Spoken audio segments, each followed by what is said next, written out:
नमस्ते मित्रों, आज मैं उपनिषदों के बारे में बताऊंगा आपको। उपनिषदों का परिचय एवं इस उपनिषद की मेरी पहली वीडियो थी, वो आप देख सकते हैं।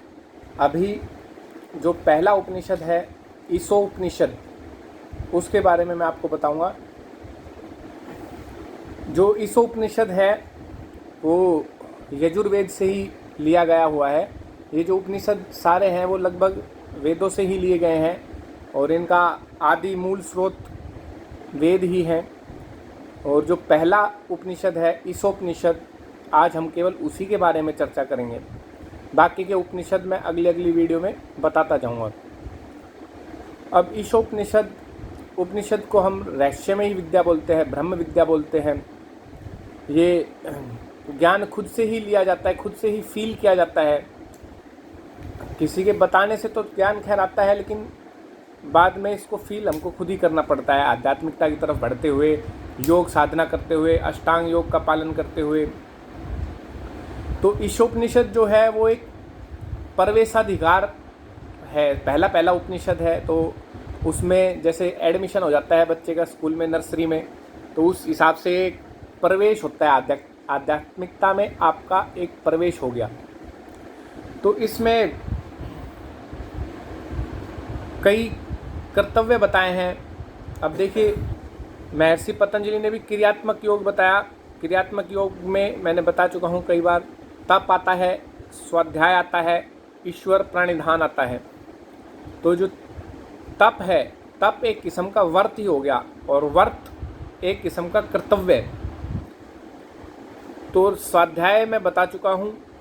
स्वाध्याय तो भैया अच्छे शास्त्रों को पढ़ो, आर्ष ग्रंथों को पढ़ो जिनमें मिलावट ना हो, वैदिक ग्रंथों को पढ़ो, उपांग और वेदांग को पढ़ो। जो मेरा इंट्रोडक्शन ऑफ वेदास है, पहली वीडियो वो देखें। और कैसे हम वैदिक शास्त्रों को पढ़ना चालू कर सकते हैं वो आप जान पाएंगे। उसके अलावा ईश्वर प्रणिधान के बारे में भी बताऊंगा। मतलब ईश्वर के गुणों को जानना और ईश्वर के बारे में जानना, ये हो गया ईश्वर प्रणिधान, अच्छे से जानना। तो किसी वस्तु को अगर हम पाना चाहेंगे तो उसके बारे में जानना बहुत ज़रूरी होता है। तो आध्यात्मिकता में घुसने से पहले ईश्वर को जानना बहुत ज़रूरी है। तो पहले तप के बारे में बताता हूँ, जिसमें कर्तव्य बताए गए हैं उपनिषदों में, एक प्रवेश हेतु के लिए जिन कर्तव्यों का हमें पालन करना पड़ता है। तो पहला कर्तव्य ये है कि ईश्वर सब जगह है, जगत में ओतप्रोत है।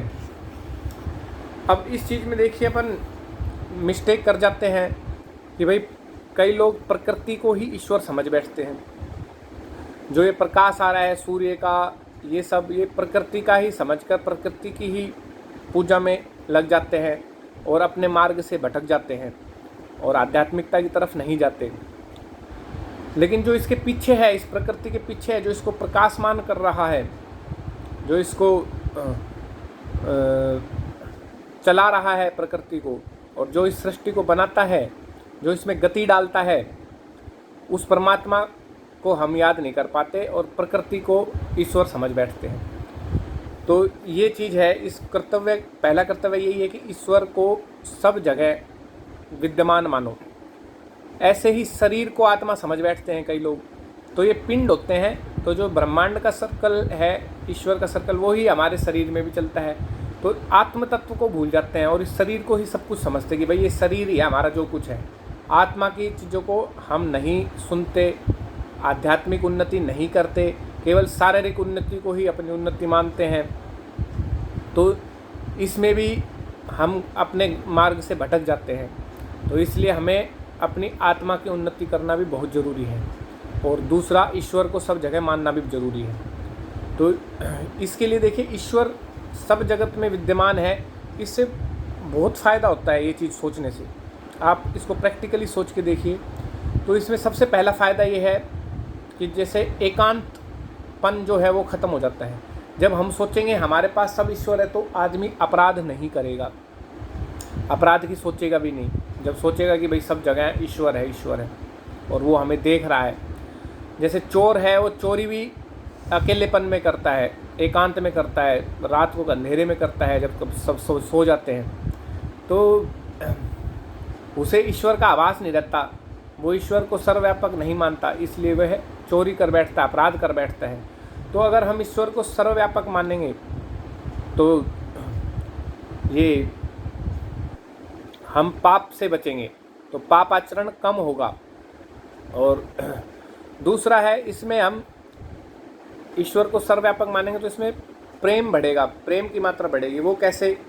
जैसे प्रत्येक प्राणी को ईश्वर की सत्ता मानेंगे तो घृणा नहीं होगी, और यह समझेंगे सब अपना कर्म भोगने के लिए आए हैं और ये भी अपना कर्म भोग रहे हैं, और उनसे कोई घृणा द्वेष नहीं होगा। तो एक प्रेम भाव आता है। सब प्राणी में ईश्वर की सत्ता को मानेंगे, सब जगह पे प्रकृति में भी देखेंगे तो ईश्वर की सत्ता को मानेंगे, तो हमें लगेगा कि हाँ, कि हमारा प्रकृति से भी प्रेम बढ़ रहा है और दूसरे प्राणियों से भी प्रेम बढ़ रहा है। इसका तीसरा फायदा ये है इस कर्तव्य का, ईश्वर में विश्वास बढ़ेगा। तो आपका आत्मिक विकास होगा, ईश्वर में विश्वास बढ़ेगा, ईश्वर के बारे में और जानोगे। अगर ईश्वर को सर्वव्यापक मानोगे तो अपने कर्म भी अच्छे करोगे आप। तो इसके कई फायदे हैं। तो पहला कर्तव्य क्या था? ईश्वर को सर्वव्यापक मानना और प्रकृति और शरीर में उलझे ना रहना। मूर्तियाँ भी एक प्रकृति का ही रूप है, उनमें भी ना उलझे रहना। तो मूर्ति पूजा के बारे में भी मेरी 3 वीडियो आ चुकी पहले।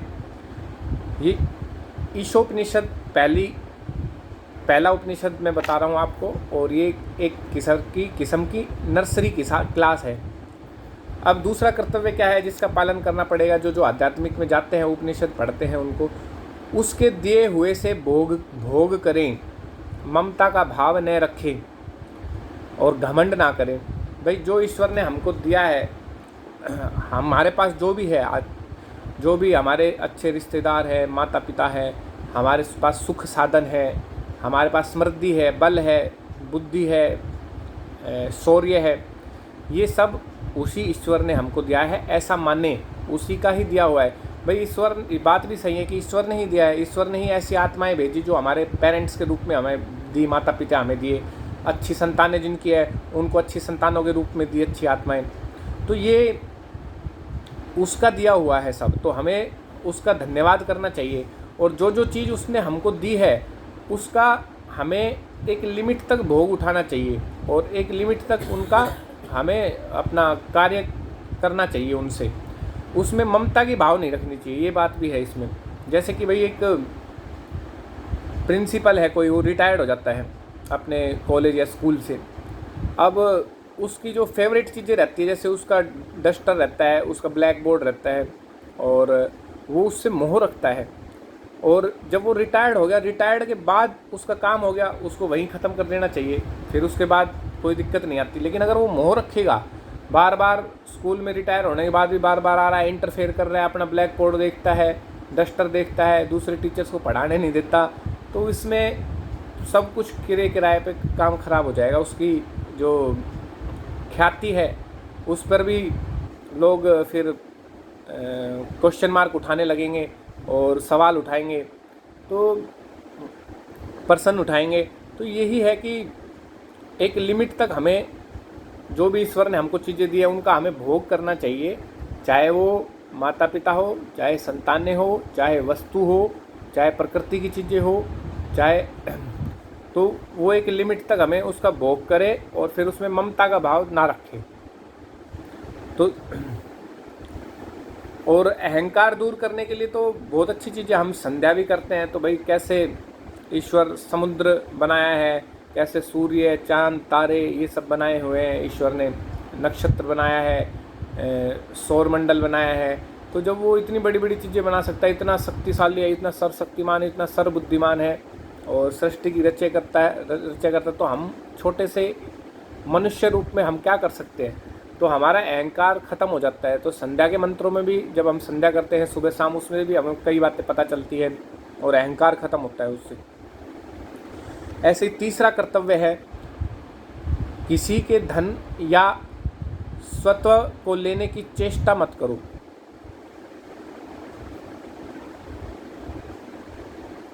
भाई किसी पराई चीज़ की तरफ इन्होंने कहा है कि लेना तो दूर, उसकी चेष्टा भी मत करो।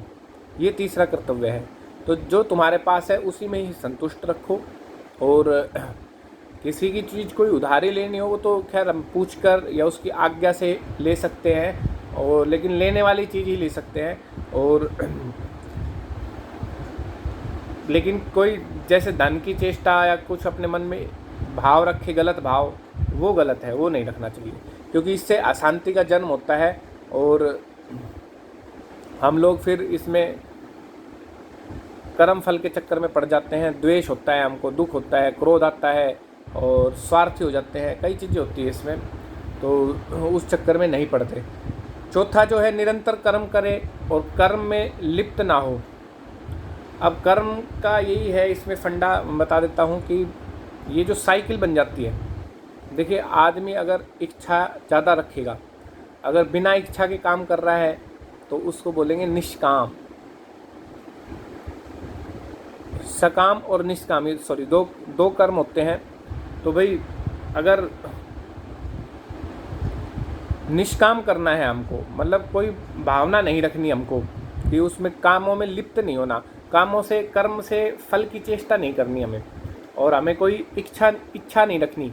इच्छा रखेंगे तो हमें परेशानी होगी। और ये क्यों होगी परेशानी? क्योंकि देखिए अगर हम किसी चीज़ की इच्छा रखते हैं, फिर हमें फल मिलता है तो सुख मिलता है, या फिर दुख मिलेगा। दुख मिलता है तो द्वेष बढ़ता है और फिर से हम कर्म फल के चक्कर में बन जाते हैं। ऐसे ही सुख मिलेगा तो फिर हमको राग हो जाएगा कि भाई हाँ, इस चीज़ से सुख मिला, हम वो चीज़ फिर बार बार करेंगे, तो हम इस साइकिल में फंस जाएंगे।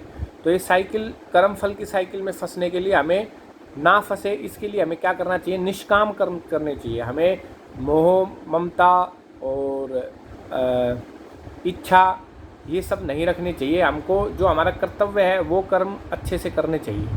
इसका कहने का मतलब ये है, निष्काम कर्म करना चाहिए। और यही हमें गीता भी पढ़ाती है। गीता भी एक किस्म का उपनिषद ही टाइप में ही है, जो उपनिषदों जैसा ही है, अच्छी आध्यात्मिक विद्या है। तो गीता हो गए, उपनिषद हो गए, सत्यार्थ प्रकाश हो गया, संस्कार विधि हो गया, ऋग्वेदादि भाष्य हो गया, ये हम लोग अपने घरों पर ही पढ़ सकते हैं और काफ़ी ज्ञान अर्जित कर सकते हैं। क्योंकि आजकल के टाइम पे वेद पढ़ने के लिए तो संस्कृत आना बहुत ज़रूरी है, तो गुरुकुल में जाना ज़रूरी है। उतना नहीं कर सकते तो लेकिन इतना तो करें कि हम हमारी मूल संस्कृति को जानें। इससे सत्यार्थ प्रकाश पढ़कर, स्वामी दयानंद सरस्वती का ऋग्वेदादि भाष्य पढ़कर, स्वामी दयानंद सरस्वती जी का संस्कार विधि पढ़कर, और उपनिषद पढ़कर, गीता पढ़कर, और एक योग दर्शन पढ़कर महर्षि पतंजलि का, ये 5-6 किताबें हैं, बहुत अच्छी है, ये पढ़ें आप। इसके बाद जो 5वां कर्तव्य है, यह है कि आत्मा के विपरीत कार्य न करे। आत्मा की आवाज़ जो है वो परमात्मा का बोध कराती है। देखिए कई लोग बोलते हैं कि परमात्मा है तो हमें महसूस क्यों नहीं होता? अरे इतना क्लियर कट महसूस होता है हमें जब भी हम कोई गलत कार्य करने जाते हैं, बुरा कार्य करते हैं, तो हमारे अंदर आत्मा से आवाज़ आती है कि मत कर, मत कर। तो ये आवाज़ परमात्मा की ही देन है। तो ये हमको परमात्मा का भी बोध कराती है। और आत्मज्ञान से ही परमात्मा का ज्ञान होगा। जब तक हम अपने आप को नहीं जानेंगे आत्मज्ञान, तब तक प्रभु दर्शन नहीं हो सकते। तो इसलिए हमको प्रभु की प्राप्ति के लिए योग साधना अनिवार्य है करना। तो ये 5 कर्तव्य थे, एक बार मैं दोहरा देता हूँ जल्दी जल्दी। एक तो ईश्वर सर्वव्यापक है। दूसरा, उसकी जो दी हुई चीज़ें हैं उसका हम केवल भोग करें और सही कार्य में लगाएं, ममता का भाव न रखें। तीसरा, किसी के धन और दूसरी चीज़ों के लेने की चेष्टा ना करें। चौथा, निरंतर कर्म करें, कर्मों में लिप्त ना हो, मतलब निष्काम कर्म करें, कर्मों में मोहमाया, इच्छा ये ना रखे, क्योंकि इच्छा रखने से और इच्छाएं बढ़ती है और फिर वो साइकिल में फंस जाता है। पांचवा, आत्मा के विपरीत कोई भी कार्य न करे। तो ये जो चीज़ें बताई थी ये तो बताए हैं कर्तव्य ईशोपनिषद में। फिर इसके अलावा ईशोपनिषद में ईश्वर के बारे में भी बताया है कि भाई ईश्वर जो है वो सर्वदेशी है, वो एक देशी नहीं है, वो एक जगह नहीं है, वो सब जगह है। वो आपके अंदर भी है, वो आपके बाहर भी है, ठीक है। वो दूसरा बताया कि ईश्वर मन से भी अधिक तेज चलने वाला है, क्योंकि देखो ईश्वर सर्वव्यापक है। हम जब मन से सोचेंगे कि भाई मेरे को, जैसे मैं यहाँ पे हूँ, इस जगह पे हूँ, दिल्ली में हूँ मान लो, और मैं सोचूंगा मेरा मन चला गया बेंगलोर, अब ईश्वर तो पहले से ही सर्वव्यापक है, वहाँ अपने मन से भी पहले बैठा हुआ है, तो ईश्वर मन से भी तेज चलने वाला है। ईश्वर इंद्रियों से प्राप्त नहीं होता, क्योंकि वह इंद्रियों की वस्तु नहीं है, तो वो हमें आत्मज्ञान से मिलता है, आत्मा से, आत्मा के ज्ञान से। तो और वो मिलती है योग साधना से, वो मूर्ति पूजा से हमें नहीं मिलती ये चीज़ें। तीसरा, वह गति देता भी है परंतु स्वयं गति में आता भी नहीं। तो वो जब सृष्टि बनाता है तो इस सृष्टि को गति में डाल देता है और खुद गति में नहीं आता। वो अंदर भी है, वो बाहर भी है।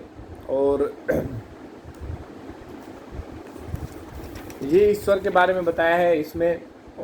और भी कई गुण हैं ईश्वर के, जैसे वो शुद्ध रूप है, तो हमको भी अपने शरीर की, मन की और आत्मा की शुद्धि करनी चाहिए उसको प्राप्त करने के लिए। फिर ईश्वर स्वयंभू है, उसको किसी की ज़रूरत नहीं पड़ती, अपना कार्य खुद करता है, जैसे सृष्टि बनाना, हमारे कर्मों फलमों का हिसाब हमको देना, तो ये सारे कार्य ईश्वर के हैं। तो ब्रह्म विद्या वालों को ये जो कर्तव्य है ये तो फॉलो करना ही है, साथ में ईश्वर के बारे में भी जानना जरूरी है। अब जब जिस चीज़ को हम जानेंगे ही नहीं, भाई ईश्वर के गुणों को अच्छे से नहीं जानेंगे, तो हम इस आध्यात्मिक चीज़ में आगे नहीं बढ़ पाएंगे। फिर एक चीज़ और है इसमें, इस उपनिषद में, वो यह है कि इसमें विद्या और अविद्या के बारे में बताया गया है। अब विद्या इसमें यही मानी गई है उपनिषद में जो हमें आध्यात्मिकता की और अमरता की ओर ले जाती है, लेकिन अविद्या जो हम भौतिक ज्ञान जो है इसको अविद्या ही मानना है इसमें उपनिषदों में। तो मिथ्या ज्ञान जो हमारे अंदर है वो भी एक किस्म का अविद्या में आता है, और अविद्या में जो ये भौतिक ज्ञान है जो हम पढ़ते हैं वो भी अविद्या में ही माना गया है, आध्यात्मिकता की दृष्टि से देखा गया है इसमें। तो विद्या किसको माना गया है? आध्यात्मिक ज्ञान को, अमरता को। तो जो मैंने वेदांग और उपांग बताए वो सब आध्यात्मिक ज्ञान में आते हैं, वो हमको अमरता की ओर ले जाते हैं, वो विद्या में आता है, जो हमारा विकास करता है, जो हमको अमर बनाता है और हमको मृत्यु से छुड़ाता है, हमारे मृत्यु बंधन से छुड़ाता है। लेकिन जो भौतिक ज्ञान है वो हमें मृत्यु से तो तर लेता है, लेकिन मृत्यु तो सबको आती है उसमें, लेकिन थोड़ी सुख सुविधाएं हो जाती है उसमें, लेकिन उसमें अमरता का हमें प्राप्त नहीं होता। और जो मिथ्या ज्ञान है वो अलग है, उसमें तो हम बिल्कुल ही डूब जाते हैं, दुखों में पड़ जाते हैं, कष्ट सहन करना पड़ता है उसमें मिथ्या ज्ञान के कारण। तो जो आजकल अंधविश्वास हम देखते हैं वो सब मिथ्या ज्ञान ही है। जैसे कई लोग मूर्ख बनाते हैं, ढोंग पाखंड कर कर, अब ये मान लो ताबीज इससे ये हो जाएगा, इससे वो हो जाए, तो ये सारी चीज़ें हैं इसमें। दूसरा इसमें जो मेन है वो 3 चीज़ें हैं। एक तो भगवान को कण कण में मानना, दूसरा विद्या के बारे में जो मैंने बताया ईशोपनिषद में, तीसरा जो इसका है वो यह है कि व्यक्तिवाद से मनुष्य केवल व्यक्तिवाद के बारे में बताया कि भाई व्यक्तिवाद को हटाओ तुम और एक समष्टि में अपने को मिटाना होगा, मतलब समाज के लिए खुद को साधन बनाना है, व्यक्तिगत तुमको नहीं सोचना। अब इसका एग्जाम्पल भी बहुत अच्छा है। देखो, अगर हम व्यक्तिगत ज़्यादा सोचते हैं, कई लोग व्यक्तिगत ज़्यादा सोचते हैं, तो इसमें क्या है कि दूसरे लोग, अगर हम स्वार्थी हो जाएंगे तो दूसरे लोग ही, हमारे आसपास वाले समाज वाले लोग, वही हमारे दुश्मन बन जाएंगे और उस व्यक्ति को ख़त्म कर देंगे। तो यही जो व्यक्तिवाद है इसका नष्ट होना निश्चित है और इसमें मनुष्य दुखों में पड़ जाता है। तो इसलिए मनुष्य को एक समष्टि, सम्यक दृष्टि, मतलब समाज के लिए हितकारी सोचना पड़ता है और दूसरों के लिए जीना जरूरी है। तो ये ईशोपनिषद का ज्ञान है और मैंने काफ़ी सरलता से पूरा ईशोपनिषद लगभग कवर किया है। तो आशा है आप लोगों को अच्छा लगेगा। तो ये पहला उपनिषद था। अब मैं दूसरा उपनिषद की वीडियो जल्दी ही शेयर करूँगा। धन्यवाद।